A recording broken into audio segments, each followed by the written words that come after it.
Greetings, everyone, and welcome to another podcast edition of Create Yourself Imagery, Intimacy, Innovation, a place where people from all walks of life and various backgrounds come to share their personal and professional stories of restoration, confidence, clarity, education, and so much more. They are here to offer their insightful tools, resources, and affirming guidance. I'm Joyce Kiles, your global speaker, teacher, trainer, author, coach, and consultant. If you are ready to transition, transform, and thrive, this is the podcast for you. This is your first time tuning in. Welcome, welcome, welcome. If you are returning to the show, then welcome back. And as I always say, tell two friends to tell two more friends to come and join us where transformation truly thrives in this space. So if you are new to me, then you don't know how hyped and excited that I get about my guests. But if you are returning, then you already know I am very intentional about the people that I have on the show. I'm always excited about them. I'm excited to share their stories. I'm excited to share how they use their tools, their resources, their guidance to help us to transition, transform, and thrive. That being said, this week is no exception. I am so excited. I met this young woman at an event a couple of months ago and was just immediately intrigued by her enthusiasm, her energy, things that she brought to the conversation with what she shared. And I'm just so glad that our opportunity to meet and further have opportunities to talk and to learn more about what we're each doing and how we got to the place that we're in and where we are traveling to. After having a chance to talk with her, I was like, yes, yes, yes, please be a guest on the show. She graciously accepted. So I am going to present to some and introduce to others, none other than Dr. Sam March Clark, Health Performance and AI Strategist. Welcome to the show. Thank you so much, Joyce. I'm super excited to have our conversation today. So am I. So, I'm just going to jump right on in. Of course, when you click on those who are listening, when you clicked on, you saw her information, which includes her bio there. But what I always like to ask my guests is to share with our audience a bit about who you are and how you started on this journey and some things that might not be included in your profile that everyone needs to know. So for the next few minutes, the floor is all yours. Thank you. So I love to start off by saying that I am all the titles and all the things that you saw, but most importantly, I'm a child of God. I am a wife. I am a mother. I'm a daughter, a sister, and all the beautiful things that make me who I am. I started there first. I got the beautiful opportunity when I was about 20 to be introduced to my chiropractor. And he transformed my health, my life, my vision as to what health from within looked like. Now, it wasn't by chance, I think, because of how I always hated medication. When I was younger, no matter what I took, if I needed to take something, of course, if it's necessary, we're going to take it. But my family always gravitated to the bush. Whatever was outside, being Jamaican, they went and plucked it, right? We boiled the things, we ate the things, we did the things that we needed to heal from within. However, there are times when we need medication, and I always hated taking it. So when I met my chiropractor, he just really helped me to understand our body's powerful way of staying healthy from within. And that started my journey of helping others to do the exact same thing 10 years later.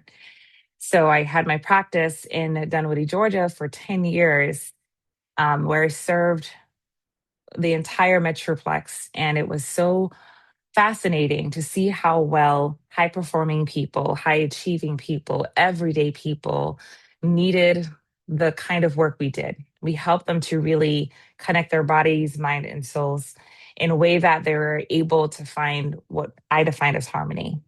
And the way that they're able to live their lives and synchronously alongside all the other things that are pulling on them, it allows for them to just have true health and allows for them to learn how to deal with life stressors in a way that their body could handle and still heal through all the things that we're going through and be able to still say yes every single day versus saying no because they're tired or in pain, they were sleeping well, and all the different illnesses that come about from not so great health.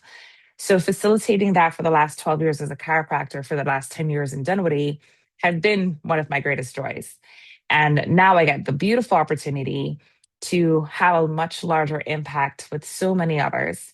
I now have a virtual health practice where I'm able to help high performing leaders, especially women, understand their bodies, help them to understand that their bodies aren't betraying them, that they're not broken, that they're healing and becoming.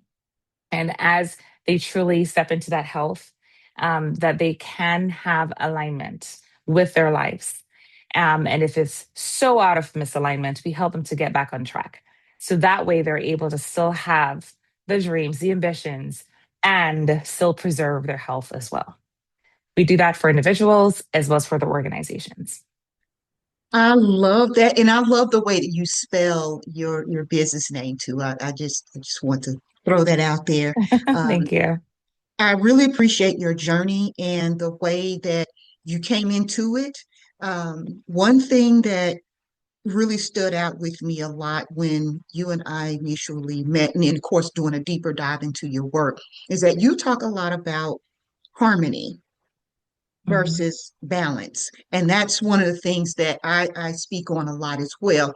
I always talk about work-life harmony versus work-life balance. 'Cause I just don't know that you can balance them both, or if you should Right. even strive to do that. I think we put too much pressure on ourselves with that, but that's my reason. So with that, I wanted to point out that you use harmony instead of balance deliberately. Why does that distinction matter? And what does it change for a woman who has been chasing balance her whole career? It gives women a sigh of relief to hear the reality that it's okay if you've never achieved it. It's okay if you've strived after it. And it's also okay to forgive yourself and let it go and give yourself grace because balance is truly a scientific equation. It's truly, when we think about it in nature, even everything works in harmony with each other. Everything works together, everything is synergistic. We think about music, there are scales of harmony. And when blended together, it produces this beautiful tone that otherwise would never have achieved. But if every single tone was the exact same, equating to balance, it would be monotone. It would be terrible. No one would want to listen to it, right? So when we think about the reality of harmony in terms of work life harmony, I like to think of it as a way of honoring our seasons. There's seasons of busyness, there's seasons of rest, and we get to define what those look like. If you find yourself in a season of busy, you also get to give yourself grace that it's just a season and seasons end. And you get to learn how to integrate periods of rest in the periods of busy so that your body can still manage, can still live, can still thrive. When we talk about balance, then it makes it appear that we have to have equal time for everything. So we need to have 5 hours with workouts per week. We need to have 5 hours with or mindset coach. We need to have 5 hours of this, 5 hours of that. And we all know that that's not reality. Most people spend 40 plus hours at work alone. There's no way that there's enough hours in the day to be able to have that much time with any and everything else. So we really strive with our clients to really help them to understand its quality of time. How are you going to spend that quality of time that you have with the people that you love? What's your presence look like? Are you putting healthy boundaries in place that you're able to actually honor the time that you have with the people you have? Because people remember how you make them feel, right? And so if you're having an hour before and an hour after work every day with your children, they will still remember that 10 years, 20, 30 years later, if you make it count as a present time, as a time that you check in with your loved ones. And so when we talk about work life harmony, it's about finding the meaning in your life and really spending that time to be present in that meaning. and sprinkling the very important things in it as well, where it's not just work, but it's also what matters to you in your life, because it matters for all of us differently. But what matters to you in your life, make sure it shows up in your life on a weekly basis, if not daily basis, so that there's still joy that can be cultivated, there's still peace, and then there's still rest. Yeah, so very well said. And that actually brings me then to a different question, because I know that you will work with men and women, of course, but Yeah. your emphasis is on women and specifically those women who are high performing, high achieving, well, with that, why do you think we as women tend to not ask for help, especially those of us who may be, working in those high performing, high functioning type of positions? Why, in your words, why do you think that we don't want to ask for help, or we don't ask for help, or maybe we don't feel that we can? So I just love your insights. Yes, I appreciate that question because I think it's a myriad of reasons. One, fear. We fear other people's judgments.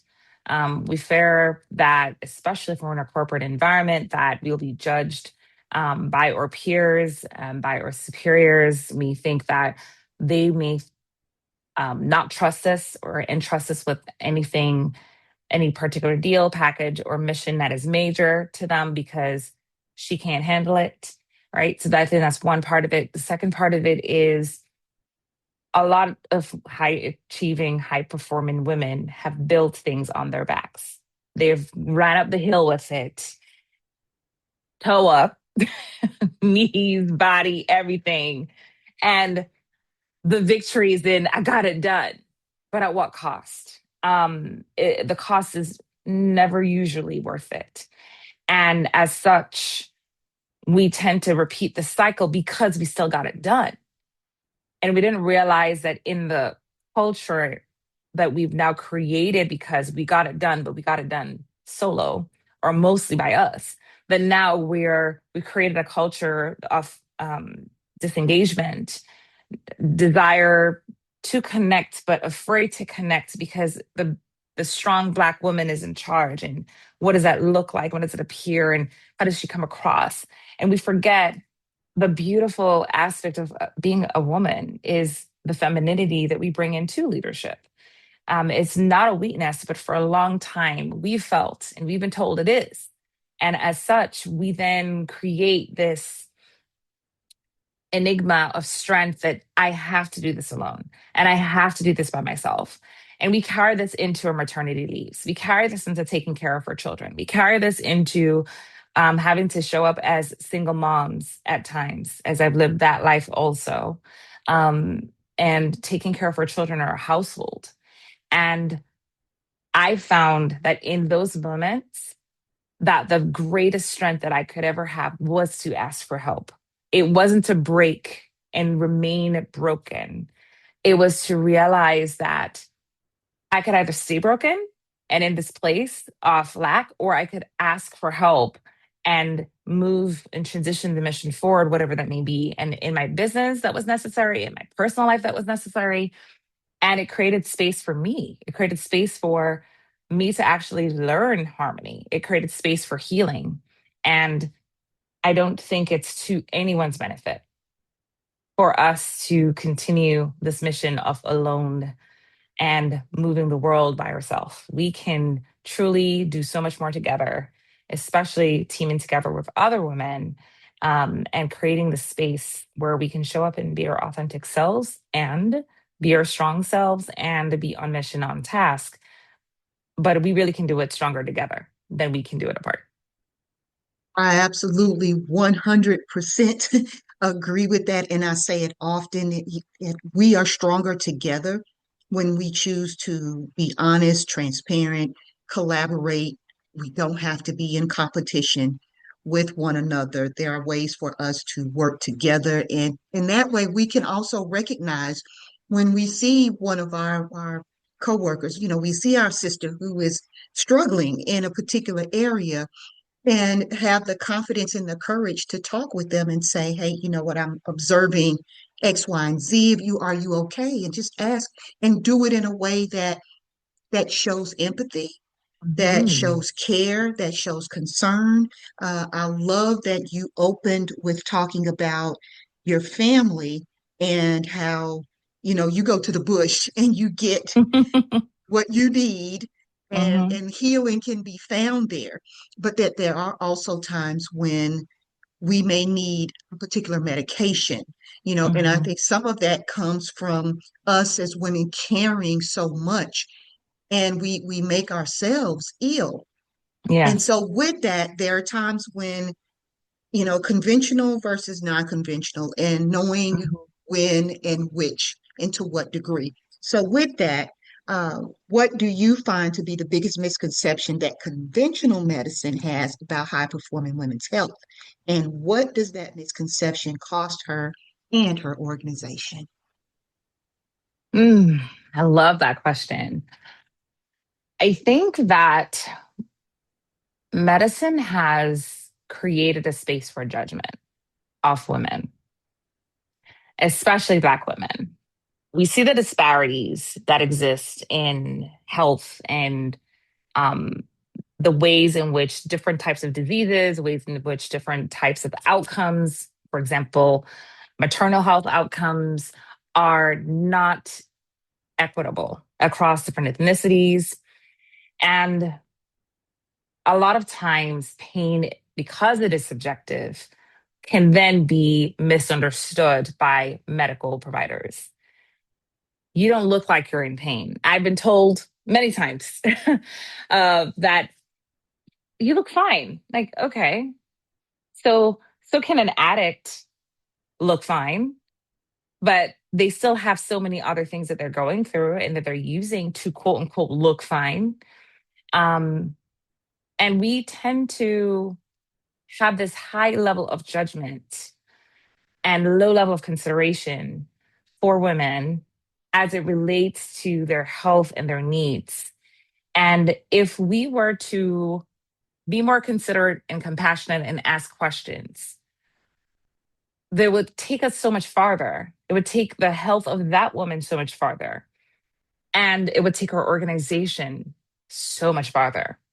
Because what we then do is we reinforce not listening to women. We reinforce not hearing and their cries for help. Reinforce her desire to still achieve, to still be on top or to be among the top.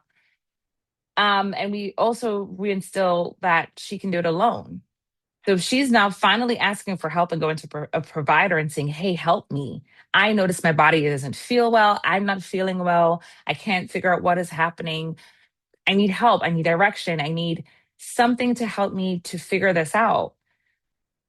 If we don't do deeper dives, that woman may never ever figure out exactly what's going on with her health. There's so many that have been told, well, the MRIs look fine. Your blood results, your test results are okay. Come to find out that if they dug a little deeper, if they did different types of testing, if they had referred out to a different provider, a different specialist, sometimes even a chiropractor, especially a chiropractor. And I say even because there's some contest there between medicine and chiropractic, but especially referring to a chiropractor, a functional medical provider who sometimes are also chiropractors, to just do deeper dives. That woman, that lineage that she carries, that organization that she represents would be so much better off for it. Because then that woman realizes it's okay to ask for help. She realizes and she's reinforced and rewarded for asking for help. And in an organization that's necessary, especially if she's a leader of it, if she has a C suite anything, she needs to know that she can, one, depend on those around her and she can lead alongside others and instead of always having to be on top of everything. There's so many women, especially women, that are just so tired. They're tired of always having to defend and always having to fight and always having to strive for what should just be human. And as such, her organization would thrive.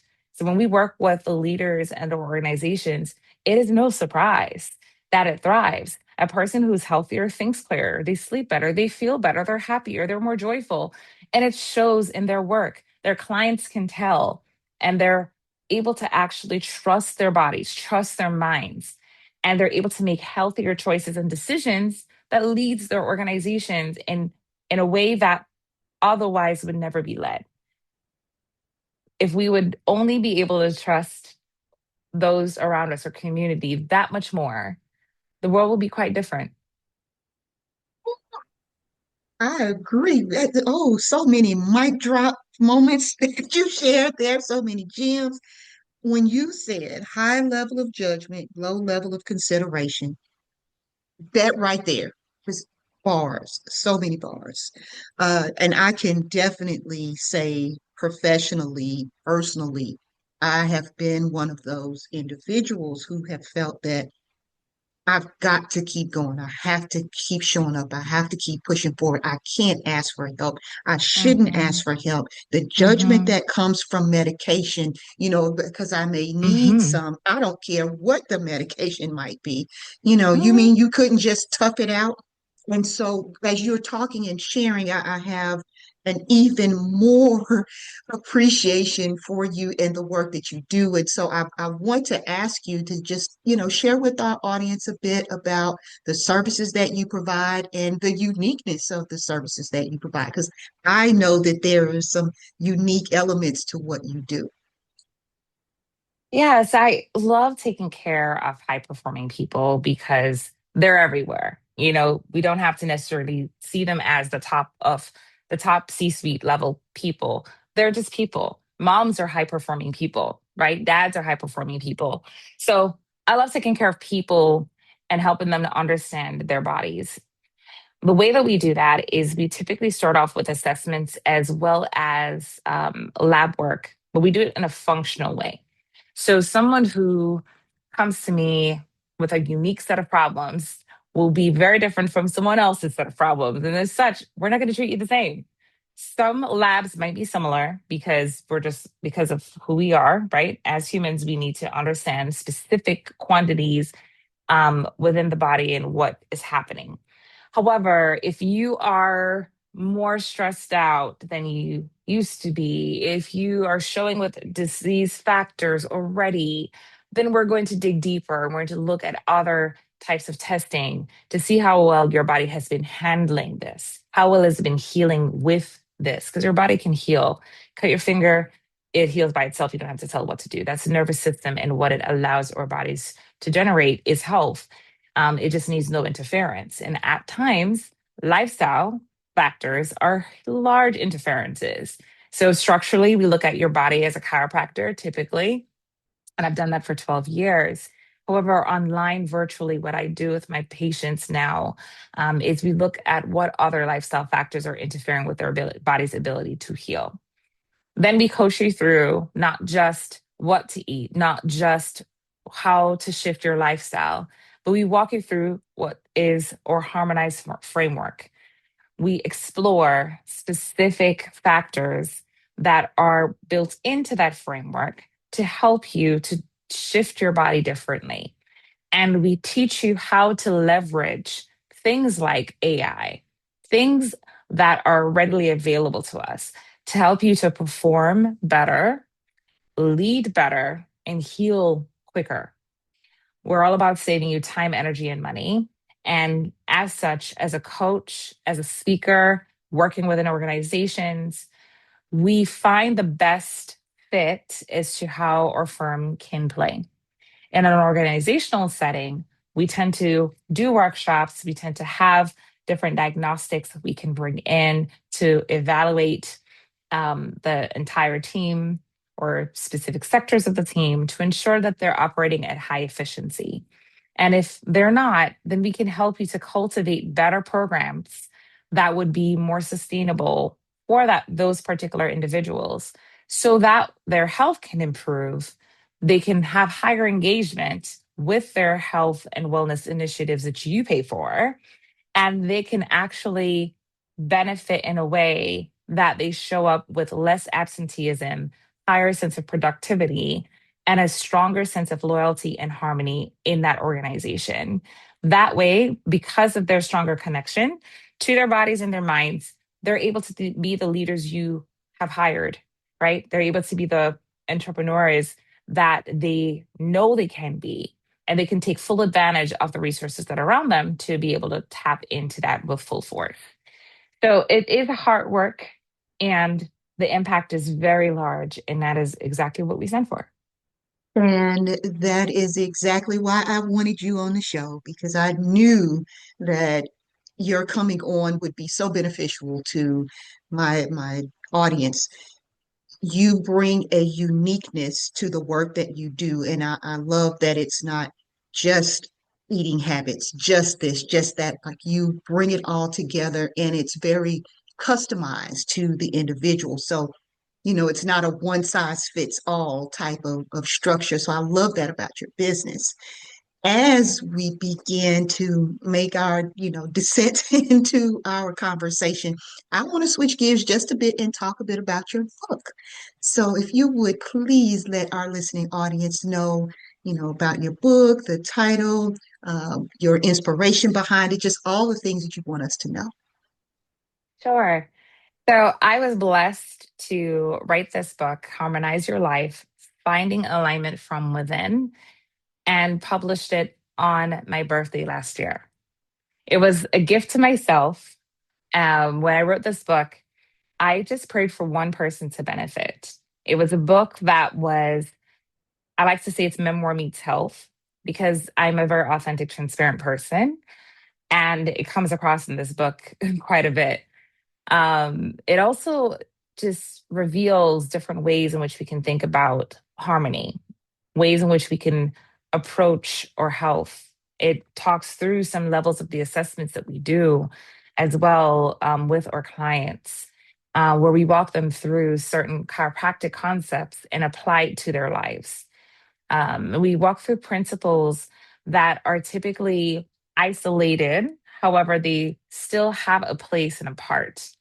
And so when we look at the six pillar framework, it is the six C's of harmony, and it goes from the mindset to the physical well being to our community. So it explores all three of those factors: cultivating a growth mindset, connecting with your emotions, caring for your physical well being, channeling positive energy, celebrating life's abundance, and creating meaningful connections. Those six C's have a meaningful place in the longevity of our health, mind, and bodies. And I wanted to share my healing. I wanted to help people heal the wounds and create the scars of healing. And this book helps them at home to start that process. It's an extension of the work that we do individually. However, it's a great way to start thinking differently about the things that we've gone through. And it took me going through some really dark moments, some really hard times, to then say, hi, I need help, and look for specific people. And it led from one to the next to the next to the next until I could come away from this process. And in the midst of that, I met my publishers, and that is how we ended up writing this book. So I never intended on writing this book, but I'm grateful it's written and that it's here and that it has helped so many and that it can help so many more. I love how many of us have shared how I didn't intend to write this book. I didn't intend to start this podcast. I didn't intend to become a speaker. I didn't intend to start a nonprofit. I didn't intend, and yet so many of us, here we are, we are doing the thing that we were called to do, we're purposed to do, we're commissioned to do. It is supposed to go forward. And it's truly a blessing when you have been given the assignment to do it. And so when you just surrender and embrace it and walk in it, then Mhm. what is supposed to come from it comes from it. So more than one person has definitely benefited from your book, has definitely benefited from your wisdom and what you offer with your business, just your insights, your spirit. And I've had the opportunity to be in space with you in person. So, as I mentioned at the very beginning, it was your energy and your spirit when we were together. So I'm hopeful that those who are listening will be intentional about reaching out to you for services, reach out to you to purchase your book, stay in connection and community with you. Because I truly feel like they can glean so much from your insight. So I'm just appreciative that you made time and space for us today. My last question to you is going to be, well, I guess it's actually two. So the first question, of course, is any additional tools, resources, insights, inspirational words, anything that you would want to make sure that the audience takes away outside of all the amazing things that you've already shared. But that would be one. And then my final question is, what are the best ways to connect with you? Because anyone who clicks on, of course, they've read your bio and they see how to connect. But I always ask my guests if they will share the ways that they most love to interact with individuals. Yes. I want to leave us with one simple but meaningful thought. You're not broken. And life, no matter what it has brought us to and what it has brought us through, it's a part of the process. And you'll never know if you give up what it was all for.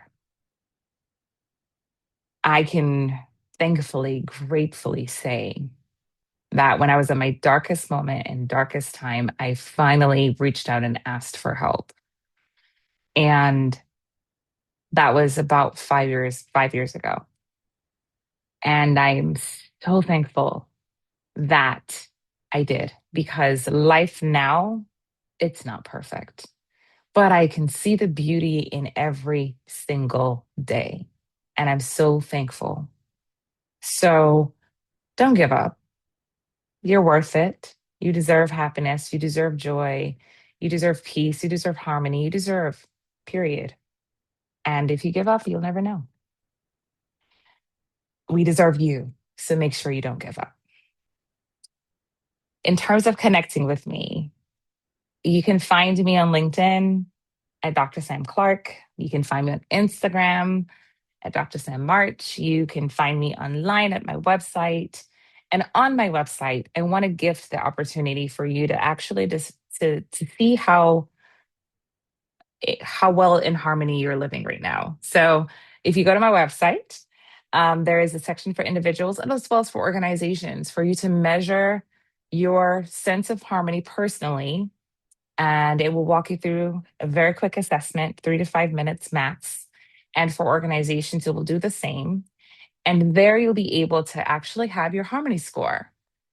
And by you understanding exactly what are the gaps for you, where you're landing, where you are, it will help to direct you to the best resources. Once you fill that information out, you have direct connection to me as well. Feel free to reach out if we can support you individually or any particular speaking engagements or workshops that might be desired, and any organizational assistance that you may need. All right. Yeah, you have it. Thank you so very much, Dr. Clark. You have truly blessed us. You have informed us. You've inspired us. And look, listening audience, you get gifts too. So and these are not just superficial gifts that she's offering. She's giving you the gift that has the potential to be transformative. And that's what this show is all about. So thank you, Dr. Clark, for all that you've given us. We appreciate you. Thank you, Joyce. I appreciate you and all the work that you do. Thank you so very much. And thank you to my listening audience for tuning in. And until next time, go forward and create the life that you desire and deserve. And remember that you can do so at any age. Let's continue to transition, transform, and thrive together.